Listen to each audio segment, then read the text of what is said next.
Okay, so looking at the agenda based on the syllabus, last time we started to look at and set up some Google Analytics and the concept of keeping track of the data of your site. So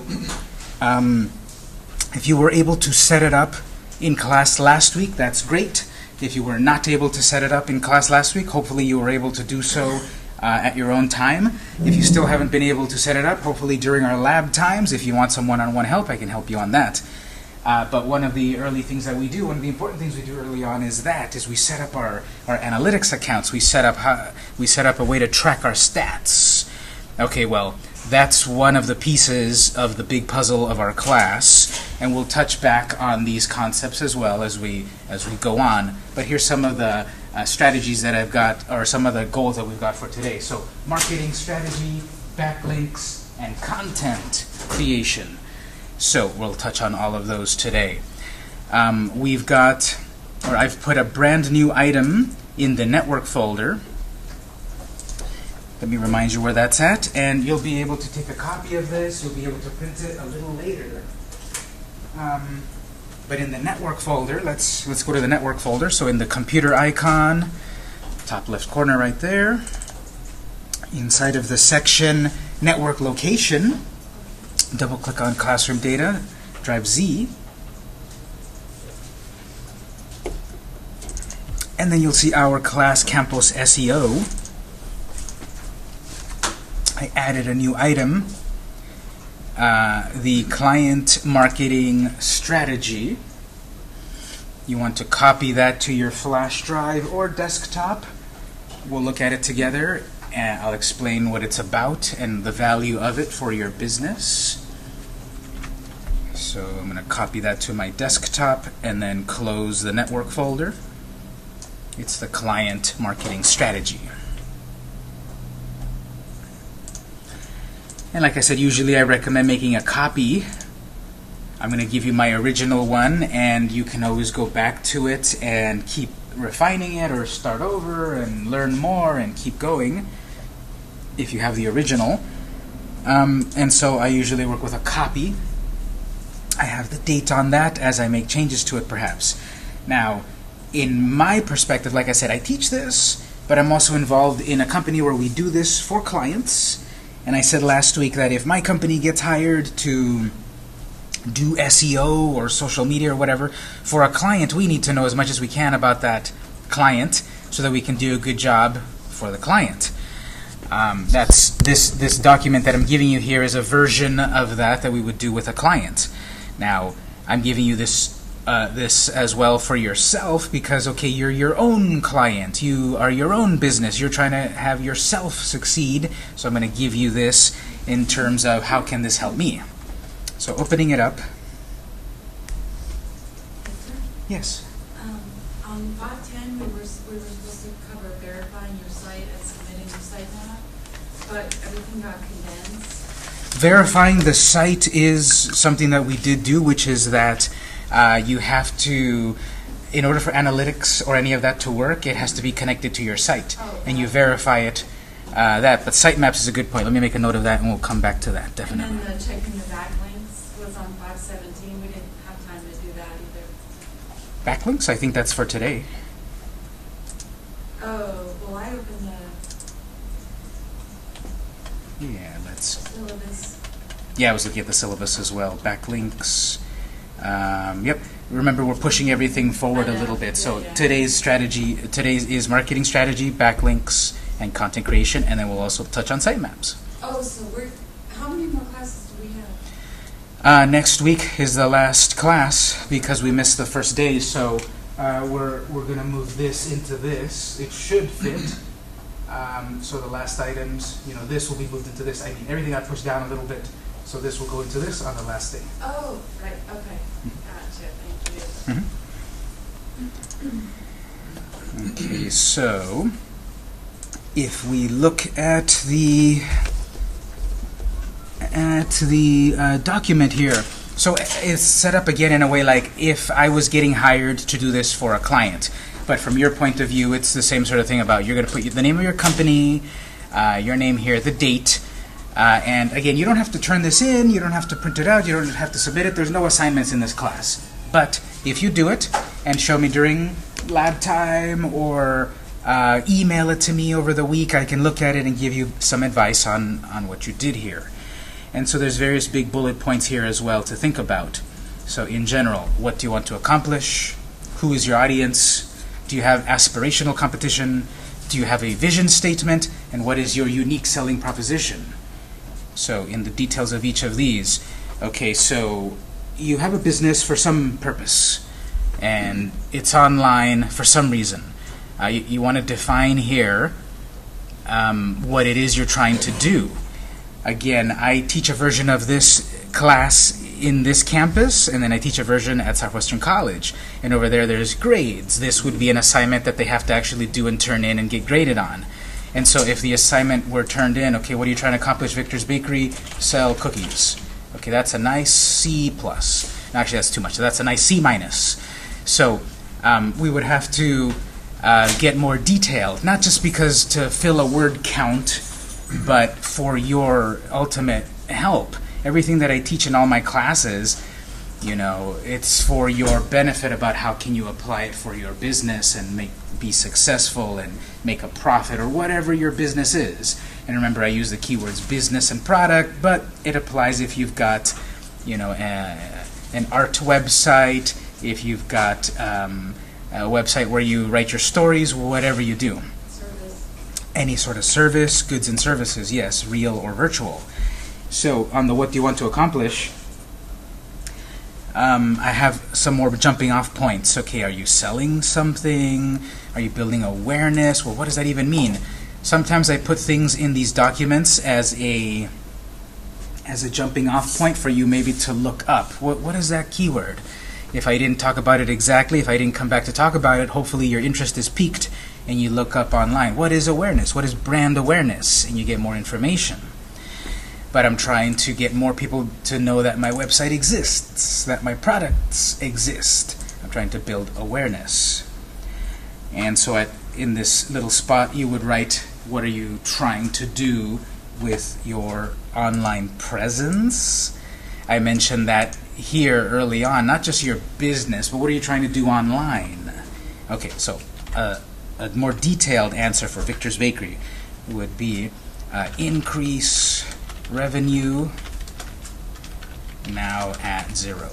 You know, the business just started. We need to make money. So one of the things we're trying to do is, okay, make money from the business. Sure, that's kind of a given for every business. Well, what else? Get famous for our cookies. Okay, that's one of the things I want to do as well. I want to, you know, enter this space of cookies, of baked goods, that I'll have more fame than the competition. Well, we sell organic, you know, high quality baked goods and want to reach that audience. This ties into other things that we'll talk about in the document, but it's about, later on, the unique selling proposition. What is unique about my business? Well, everyone sells cookies, or every other of my competitors, they sell cookies. And there's a bunch of other competitors that are not exactly bakers like me, but they also sell cookies. And what do I need to do to get famous, to increase my awareness? That's one of the things that is to figure out as you go through the class. You know, make money. Target audience. I mentioned this previously about, there was a client that we had that, of course, we asked them, who's your target audience? You've got a product, who's your target audience? They said everyone. Well, it was baby strollers. No, not everyone cares about that product. And even a family would only care about that product in a certain amount of time. What, from 0 to 4 years old? How long is a baby in a stroller? You know, that amount of time. And then after that, it's a family heirloom or for the donation pile. So who is your audience is something you need to figure out early on about specification, specifically who. This everyone answer is not going to be good because you don't have enough goals. I'll make some notes over here in my other document. So accomplish, let me get back to that, but my train of thought, audience. If you can define specific people that would be interested in your product, you can better market to them.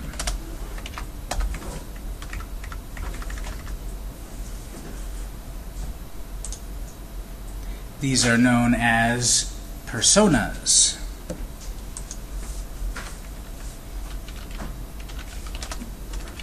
Fictional people that you invent based on real-world possibilities. They are your customers. So, show of hands, how many of you had heard of personas in the realm of marketing and such? Anyone? Personas? Okay, a couple people. So, personas. It's an interesting antidote. I worked for a cosmetic company, Yeah. and we had like a line that was tailored towards people who like natural stuff, and it was called Botanics, and then another line that was more glam. Sure. And it's the same company, Mhm. but different brands. And then they said, Emily, this is Emily. Yeah. You know, they even gave her name and what she liked, and you know, so this is all from market research that was tied to one, the organic kind of person. Mm. So they give them names and faces. Exactly. So the It's salespeople that we could like when we saw these people in the store, yeah. we might also. You knew how to communicate with them, Uh-huh. and you knew how to approach them and such. That's a very good point there. So that's exactly it. Personas are, you know, we make them up. We give them as much of a detail as we want, their name and their likes and where they live and income and all of that, because those people are who we're trying to reach in the real world. And once we find them in the real world, we're better equipped to market them. So, as detailed as necessary. Name, age, likes, dislikes, beliefs, income. What's that? Hot buttons. Yes, likes, dislikes, hot button issues, so issues. You can create as many as you want, as many as necessary. But for Victor's Bakery, okay, I'm trying to find, Jonathan, age 25, likes organic stuff, dislikes fake stuff, beliefs, etc., income, etc. I define as many of those as I want, because then I think about that person or persons in everything that I do for my social media or SEO activities. I think about if I'm going to tweet, if I'm going to post on Facebook, and I'm trying to market Jonathan, who's into these things related to my business, I'm going to communicate with those keywords or on those topics. I'm going to create content, as we will talk a little later, content that will resonate, that will be interesting to this particular individual. So let's say we use these. It can be one or more. Oftentimes it's 2 or 3 that we define. We use these as a way to be able to put a face to a concept. This is the person you're trying to convince, trying to sell to, trying to make happy, trying to make a return customer. These personas. And so all of the big companies do this. So we just heard the example of the cosmetics, that there are these various personas. Someone's interested in glam, someone's interested in organic and that sort of thing, and we've got one company trying to reach 2 people. by specifically marketing to them. Think about, for example, Coca-Cola, Aquafina, and I don't know, Powerade. All of those, I believe, they come from the same company, ultimately Coca-Cola. And so the Coca-Cola company is trying to market to those three different audiences. Those that want the water, okay, just want water. I want to be hydrated with just plain old water. Those that maybe are more active and into sports and all of that, they want to hydrate via the the energy, not the energy drink, but the sports drink. And then the classic Coca-Cola, well, that's got its own target audience. And so that one company has all of those that they're trying to sell, all of those products, but they're not going to sell the cool, refreshing water to the same audience that they're going to sell the, power yourself up with this sports beverage. So they have personas that they're trying to reach. That's a good point. Like the Coca-Cola, I mean, is there a market? Like Coke, C-O-K-E, just the main one. Mm-hmm. Anybody could drink it. How did they, if you have such a big market? Well, in theory, because, Coca-Cola's been around over 100 years. It's an American staple. It's part of pop culture, yes. How many of you have drunk a Coke recently in the last week? Oh, yeah, absolutely. Okay. Yes, no, maybe. Not everyone, this is a very small cohort, of course, but not everyone drinks it. Maybe I'm trying to cut down on sugar. Maybe I don't need the caffeine. Maybe I don't like the taste. Maybe I do like it. Maybe I grew up with it. That's the thing that it's... Potentially, but the potential is everybody, no? No, I still, not to diminish it and all of that, but Coca-Cola is not a good thing to drink. It is a sugar-filled, caffeinated beverage and all of that. And I don't want Coke to come after me. Coke Zero is worse. So the thing is that there is an audience for every product, yes. But Coca-Cola and all of those big companies are trying to target, everyone with like the polar bears during Christmas, and then like the people running around and dancing during the summer, and they're trying to market to everyone all the time. But there is going to be an audience definitely that doesn't drink it for various reasons. And when you're a company that big, okay, maybe you already have the 100 years of clout and all of that already helps you. But for us, maybe smaller, maybe starting off and such, it definitely is more beneficial to try to target an audience early on, and then when we get nice and big and all of that, everyone's our audience. But in the beginning, we want to specialize on those that might be most likely to buy our product That makes sense. or be interested in our product. Okay. So I'll note it right here. That makes sense. Important early on to try to reach the niche audience, the one most likely to buy. And as we grow, we can reevaluate the narrowness of the audience.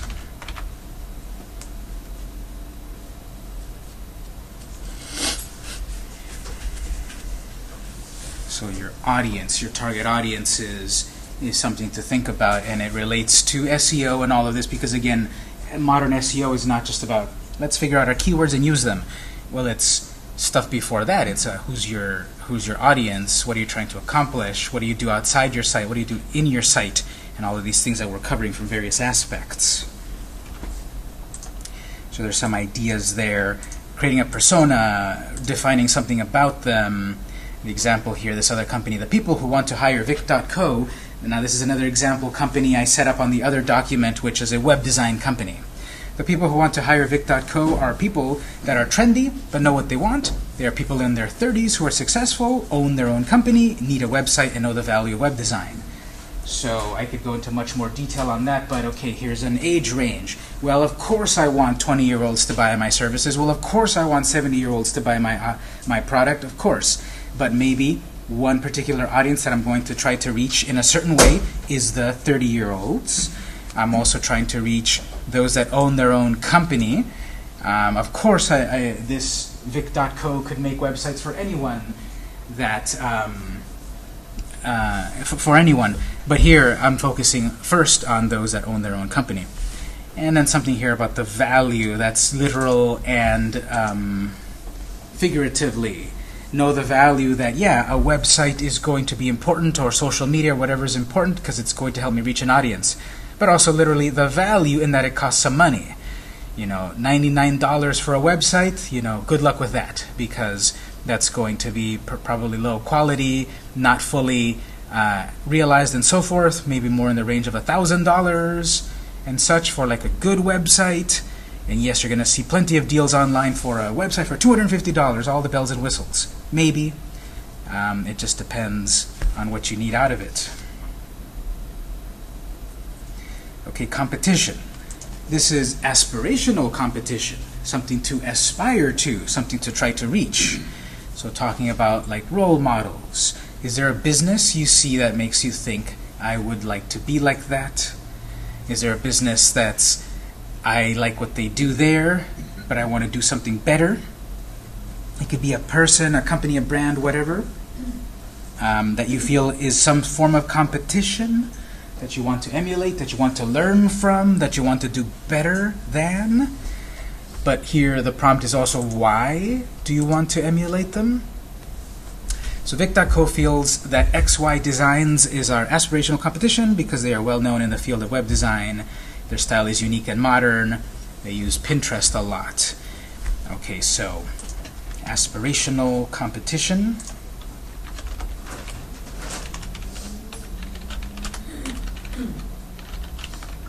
Could be direct or indirect. I'll explain that in a moment. Direct or indirect competition.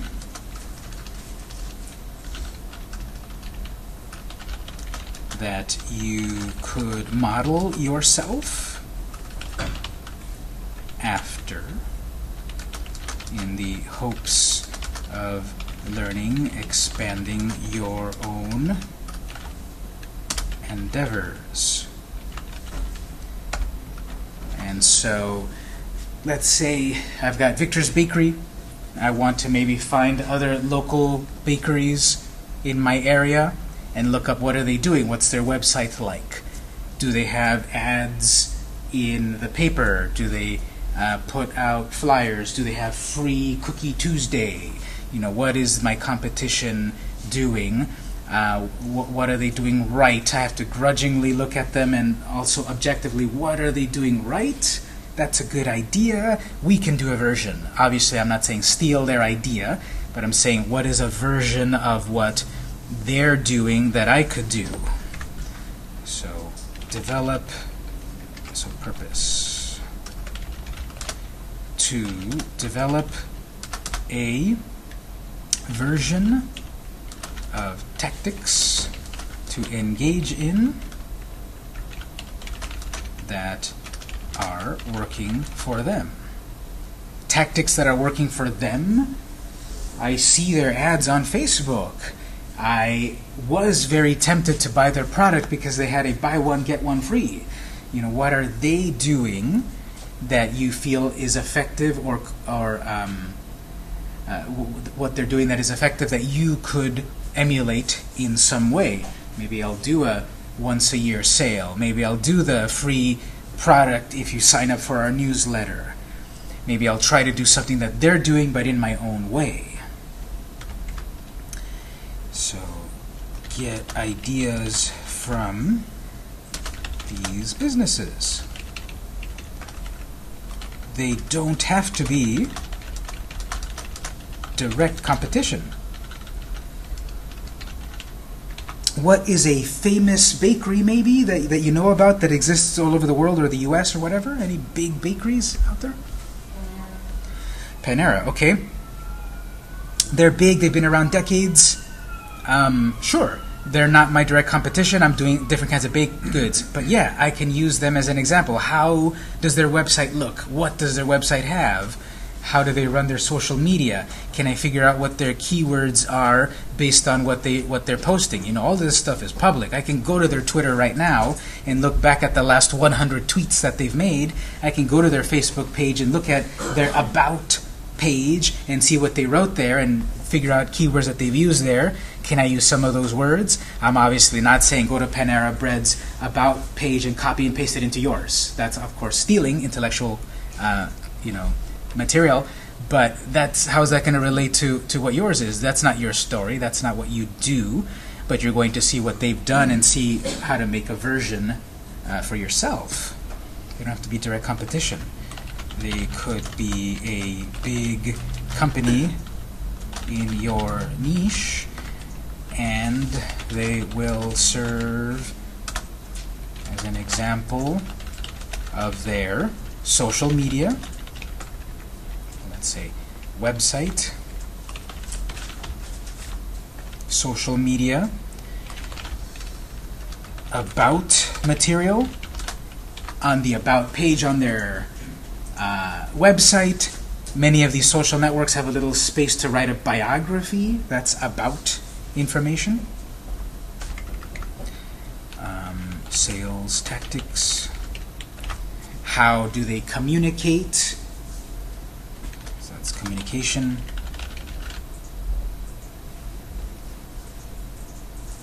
So I had an example of a client. I might have shown it last week. One of these restaurants, and they have it was the restaurant Aquí es Texcoco. They are a Mexican food restaurant, and when we did this activity with them, we asked the owner, so who are you trying to reach, or like who's a big company that you find that is doing it right, that you would care to be like one day? And they say, well, we want to be like Phil's Barbecue. How many of you have heard of Phil's Barbecue? So Phil's Barbecue is a pretty famous barbecue joint over here in, not Point Loma, but what is that area over there called? Sports Arena. I was just going to say sports. Sports Arena area. So they're over there, pretty central. Now, if you've ever been there, they have a line out the door, and they have a little sign up on there. 40-minute wait from this point. I see that at Disneyland. Oh my God. Not at a restaurant, but this restaurant is so big and famous for barbecue. I hate barbecue. I'll never go there. Sure, but there's a huge audience that does want barbecue, and then when they're in San Diego, what's the best barbecue joint? Quote, what's the best barbecue joint? Everyone's got an opinion, right? But that particular business, and they sell their sauce at the store, and they have a van that drives by with their logo and everything. So this client, it's a Mexican food restaurant, and they're saying, I want to be like Phil's Barbecue. Well, that sounds like it doesn't quite relate. Mexican food, American barbecue. Well, that Mexican restaurant focuses on Mexico City-style lamb barbecue. So barbacoa de borrego, lamb barbecue. It's still not the same in terms of the sauces and all of that and the cooking techniques, but it's still slow-cooked meat. But that's good aspirational competition, even though they're like different food. No, it's all food, it's all barbecue. But it's good aspirational competition because I want to be like that. I want to have my sauce at the stores. I want to have my branding. As soon as you see it, I know where it's from. I want to have a line out the door 40 minutes deep. So that's the point of the aspirational competition. So you aspire to that. Yes, it could be some place pretty high, pretty big, but we should all have those goals for our businesses. I want to get to that level, not just a minimum base of things. I want to reach higher. I want to aspire. That's the point of this part of this document. Who am I trying to be like one day? And it might take 1 or 10 years or more, but we have that constant goal on the horizon to get to. Related to that goal on the horizon, vision statement. Last week we talked about mission statement. That's where you currently stand. This is what we're about. This is our mission. Vision statement tells the world where you're going. What's the end result, or what's the future result? Where are you trying to get to? You would write a statement that makes predictions about what you want to accomplish as a company or a brand. You may set a time horizon. So in 5 years, in 2 years, in 10 years, I want to do this. The example company here, Vic.co, will be known for providing eye-catching web design for San Diego's most elegant restaurants. Okay, so Vic.co, fictional company, could make websites for any kind of company. Well, that's the answer of everyone is my client, which again is not the best answer. Vic.co perhaps is going to specialize in trying to do websites for restaurants. Now here I want elegant, which is also known as expensive. But restaurants, I want to try to reach food establishments. Maybe later on I define it as I'm not getting those big high-end clients yet, but I do want to work in the food industry, making websites for restaurants and food-related companies. So I might rewrite this a little bit later. Vic.co will be known for providing eye-catching web design for San Diego restaurants. So that might be the goal. Yeah, I can make a website for anyone, but if I focus on restaurants, if I create a target audience, not just directly like, okay, a target audience of a restaurant, no, but the target audience of who's the target audience of the restaurant?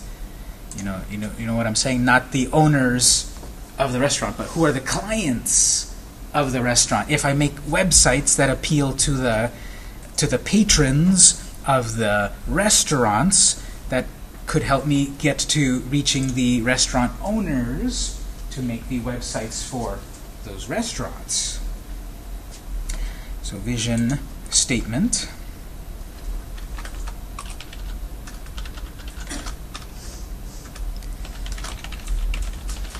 A prediction of what you want to accomplish in the long term. Mission is like what am I doing right now? What is the goal for the business? But vision is ultimately, do you want to stay at the same level or do you want to grow? Most businesses want to grow. You want to perhaps grow to a point where you're stable. You might not be at that point, so that's still a goal to get to. And by laying it out here, you have this actual concrete thing to strive for. All of these things in this document, they might have been kicking around in your head. You might have thought about them vaguely. You might have kind of had them in mind somehow. But part of the reason I give these two documents, the company profile and the marketing strategy, is to think about it, to define it, to write it down, to have something to constantly refer to try to get to. So something to return to again and again to reach one day. We can look at some examples actually here. Let's check this out. Let's go to your web browser. Let's open up any web browser and we'll look at some examples of vision or mission statements. I'll just open any web browser, and actually it should automatically take us to an example. We should have the college's website that appears here first. Colleges and such, they have also mission and vision statements. They have also the necessity for marketing and SEO and such. If you break it down for our college, what's the product of our college? Education. We're trying to teach, do classes. That's our product. Obviously, if I said it in that way, well, education product, we're a free thing, so you're not actually paying for anything. But yeah, our product is education. Who's our target audience? Don't say everyone. Who's our target audience? Older people, population. Older people? Senior people. Looking around? I don't know. Everyone doesn't look very old in here, so I don't know. Post high school. Possibly. If you look at these slideshows that are passing by, what about people that want to get into a healthcare profession? Seeking a skill, someone that wants to get certified for plumbing. So our target audience, we have news items there too, but our target audience, we have a quick look here about someone that's interested in a healthcare profession, someone that is seeking skills to update their skills or get into a new profession. So our various target audiences are there, and sort of like subconsciously, we also have our target audiences in these various other graphics. I recognize myself here, or I'm interested in this. I am the target audience. I am interested. Let me click on this business section. Culinary arts. I'm interested in a food, training and such. So I'll go to that section. Here's the sort of personas. If you're passionate about food or often found at your local farmer's market or grocery store because you love to create delicious meals, run-on sentence, think about a culinary career that will take you beyond your kitchen. That doesn't spell it out that Janet is our target audience. But if you find some of these keywords that you're interested in, yeah, I'm passionate about food. I love farmers markets. I do this and that. I want to make delicious meals. Hey, that's me. They have these classes. Oh, I can learn all about professional baking. Let me sign up. So they're doing all of these things about the marketing, and here's modern aspects of it. Here's a video related to that, and then call to action, sign up right now to find out when the next class is coming out. So we can use our college's website as an example of the various things I talk about. You will see it in a real-world example. I'm not involved at all with the college website, so I had no say in any of this. But you see here, I'm showing you examples throughout the whole class about things that are relevant and real, and we've got an example here from our site. Another example, mission. There's the mission statement. Now, Vision will find it on another screen, but the mission here from last week.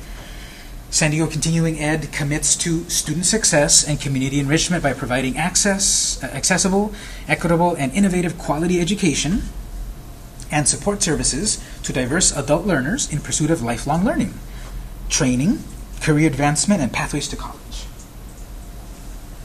So our goals, in short, that could be down to we offer free classes. But notice the detail of it with keywords of training, San Diego, accessible, college, pathways to college, advancement. This mission statement is full of all of these types of keywords, what the goal of the college is. And somewhere else, let's see, where did they put it? Somewhere else, there is also a vision over an organization, probably under About Us.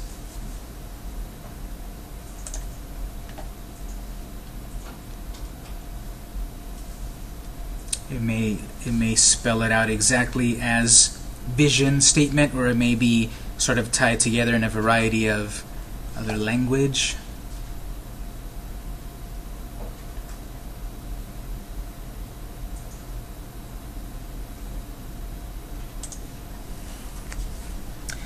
It was founded in 1914. That's over 100 years. Yes, exactly. The whole San Diego college system has been around 100 years. Yeah. We're a part of it. This continuing education is one aspect, and then we've got City College, Mesa College, Miramar, all of that. Yeah, 100 years. They gave me a cool little pin. I should wear it more often. That has 100 years. Nice. They used to have the ROP program also, but I'm not sure if that's... Oh, really? Well, ROP might be more in the colleges, Okay. City College, Miramar, etc. And right here in this college, we're focused on continuing education. So I think we still have it, but at the main college, main colleges.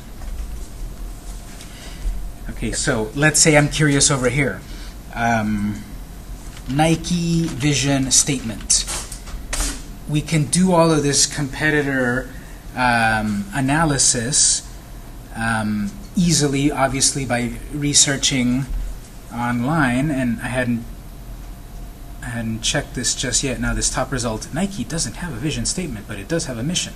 But then there's another answer over here, Nike's mission and vision statement. So this is about the, this is from 2019, okay.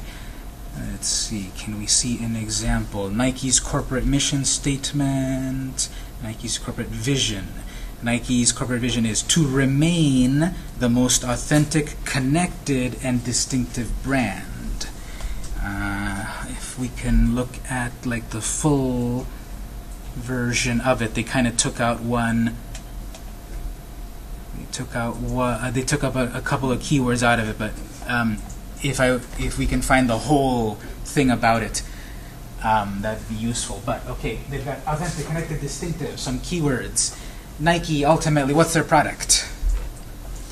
If you say only shoes, that's not it anymore, right? They do a lot of athletic wear, I guess. But let's say shoes. Shoes is their product. Shoes, just like every other shoe company. Prada. But wait, those don't quite relate. They're shoe companies, but what is a more direct competition of Nike? Adidas, Puma, etc. So they have their competition of those other companies, but they're trying to be authentic. Now, I'm showing this as an example of, this is kind of really generic. But Nike's been around also decades, so they can sort of afford to not be as unique as we might need to be. Because all of these shoe companies, they want to be the authentic ones.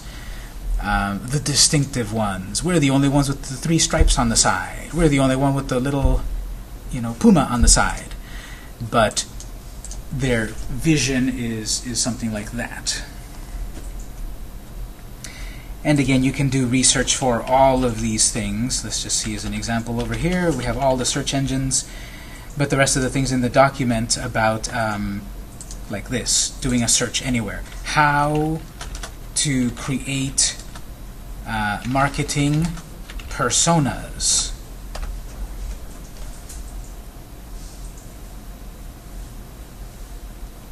I found a particular result from Buffer.com, which is actually a website that I would recommend. I'll put it in the notes in a moment. Buffer is a great website about marketing and social media management. They allow you to manage multiple social networks at once. So instead of putting something on Twitter and Facebook and Instagram and Pinterest and whatever separately, Buffer can let you log in to one place and manage them all at once. So I'm going to put a couple of things here in the notes. Personas example.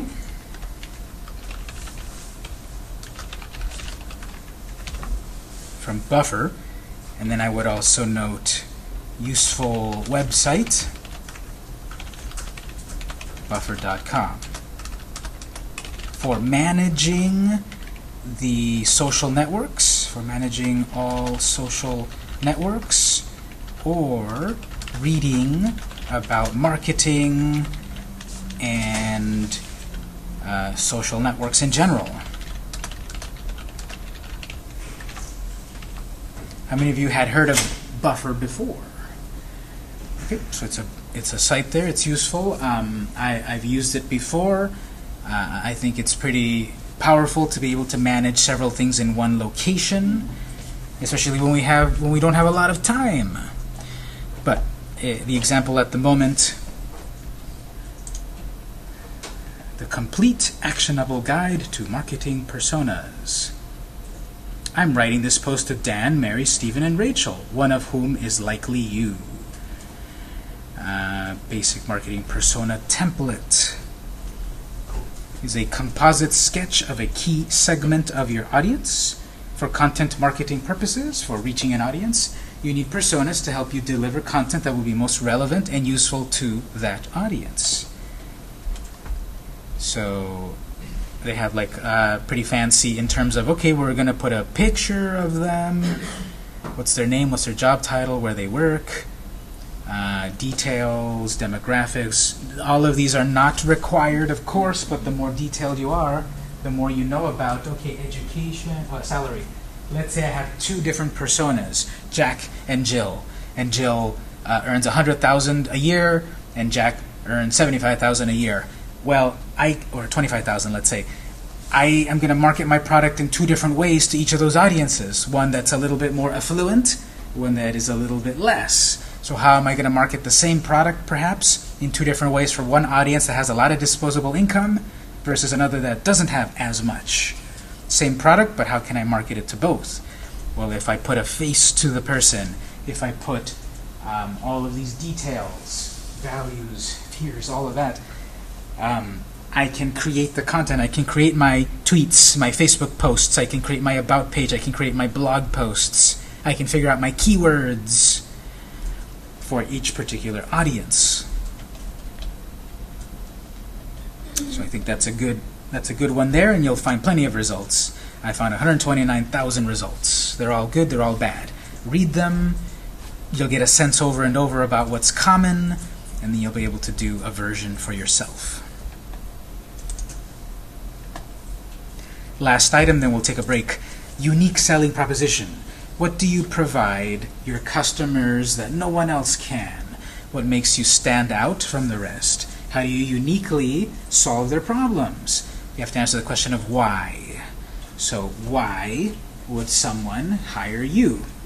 Example, Vic.co is based in San Diego, and many from our team graduated from Southwestern College, San Diego State University, and UCSD. We therefore know the local culture. We can create compelling websites that cater to San Diego companies. What we're trying to say here with this fictional company is, yes, you could hire any web designer all over the country, all over the world. Yes, you can go to websites where you can get a full, complete website, supposedly, for $30 or $100. Ours start at $1,000. Okay, well, that's already out of my budget, whatever. But the thing is, we're also local. We grew up here. We know the local culture. We know the style of San Diego. You're a local San Diego company. We're a local San Diego. We're going to create a website for you that feels like San Diego, that reaches San Diego audiences, because we're San Diego as well. This is just the example here. If we extrapolate it to other companies, Victor's Bakery, or our college, or other companies, what is unique about that company? Because there's plenty of other lawyers, plenty of other daycare centers, plenty of other restaurants, plenty of everything out there. No matter how specific or niche you think you are, there is someone close enough to what you're doing that they might surpass you. So what do we need to do? How do we define what is unique about us to pick us versus them? I think drawing a picture here might be relevant as well.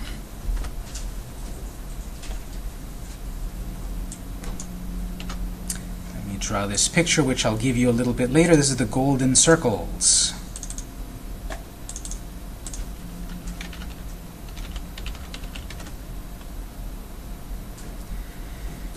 So we'll start off with a big circle, or oval, but that's a circle. And then there's one inside of that. And then there's one inside of that. So the outer circle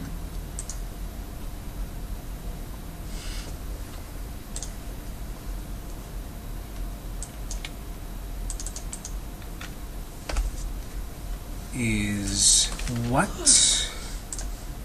The inner circle is how, and the innermost circle is why. These are concepts for any business to think about, very high level in terms of what is your business, how does it accomplish what it does, and why. So let's write that down with examples. So golden circles. What is your business? How does it do what it does? And why does it do what it does? So the what question is very generic. A lot of others do it also.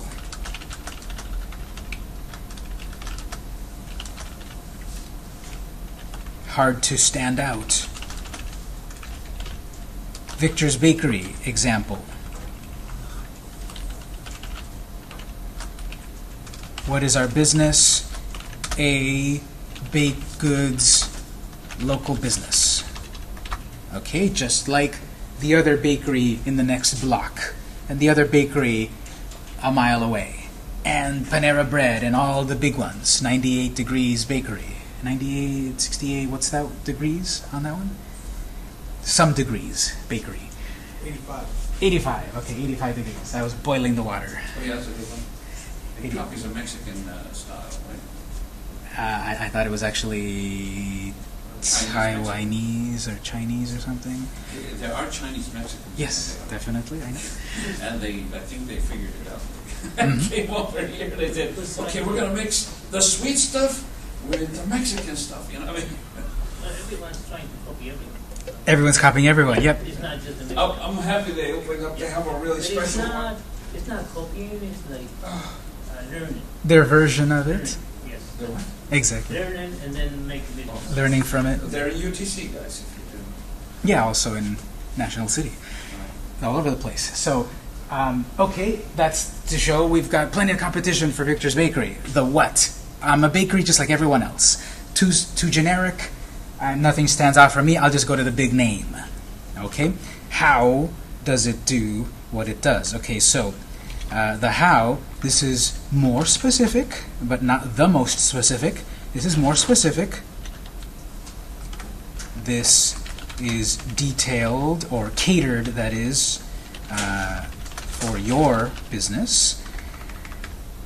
This is starting to get to the uniqueness of it. The most unique is right here. But what do we do? Okay, how do we do what we do? We're a bakery, but we focus on the organic ingredients, local grown ingredients. It's not the right term, but you know, the farm to table strategy that like we get our sugar like from a sugar plantation 10 miles away or whatever. We get our flour from local growers. We get our fruit from local growers. Maybe the big companies aren't quite doing that. Maybe they are importing because it's a lot cheaper for them and they're on a mass scale. But one of the ways that we do what we do uniquely from the competition is we are doing the local stuff. So Victor's Bakery focuses on local ingredients, organic ingredients.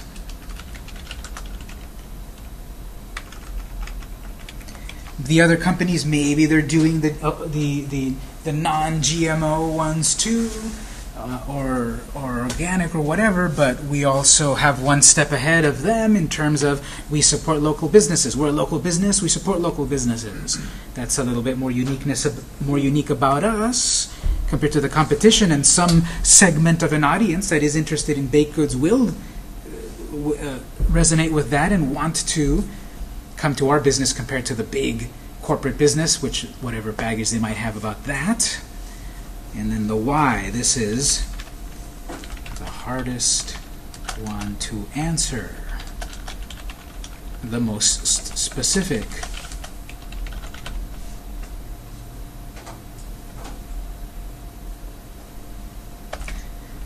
Why do you do this? If the answer is to make money, that's an honest answer.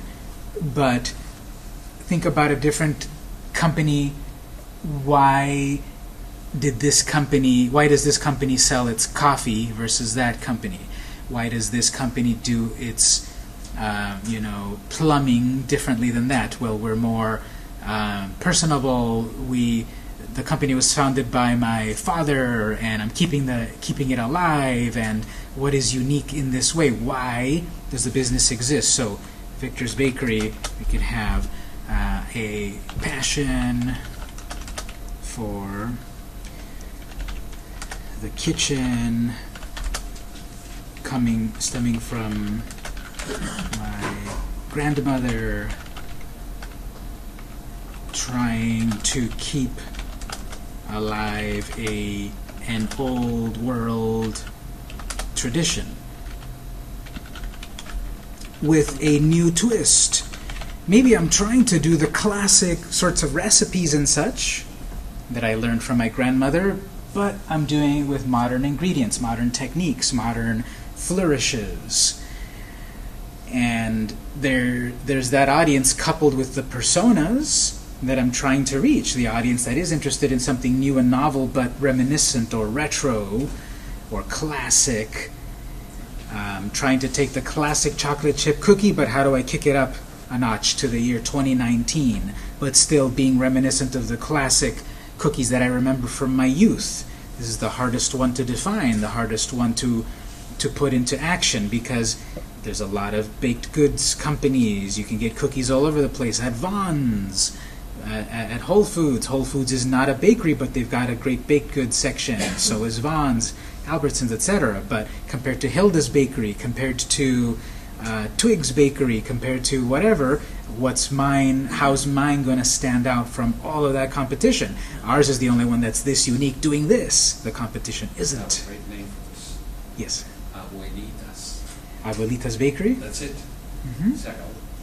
That could work, yes. That's That's unique. I don't have and there might not be any other competition throughout my area that has that, so The A section.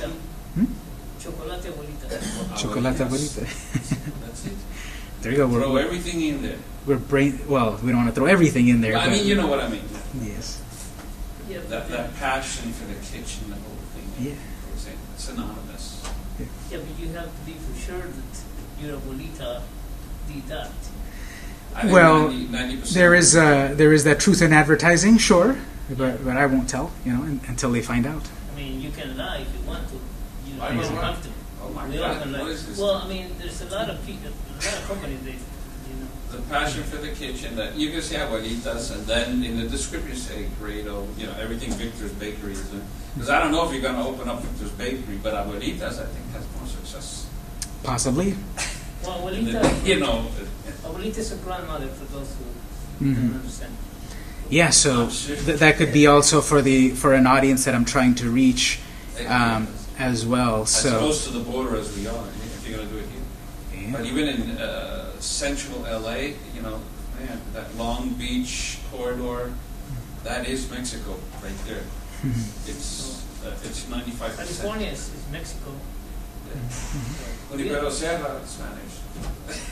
It's only one road for everyone. So But- but the it doesn't key- make For what he's saying, I mean, since I've been seeing a lot of his lectures, I think, with this, what he's saying, I think the one word, abuelitas, could be used. So that's good that we're getting these ideas about, this is a totally fictional business, doesn't exist at all, but we're getting all of these ideas, We're already buying this stuff, man. We're in our minds. We're going to the coffee break and buying this. That's good. Now flip it around and see how does it apply to your own business. Use that same brain power for your own business. So here, these golden circles, that's visualizing what I've got here in text. You've got this aspect of things that everyone does that, so that it'll be harder to stand out. Less people do this version. Hopefully there is something a little bit more unique about your business. And then this last one, okay, only myself and maybe one other company, but they're over in New York, do it, so they're not my direct competition. This is the why. Why is my business the most unique, and why do I do this? That's the hardest one to figure out, perhaps, but that's the one that leads back to the unique selling proposition, the USP. What is unique about you so that people pick you versus the competition? So that's our last point right there, USP, unique selling proposition.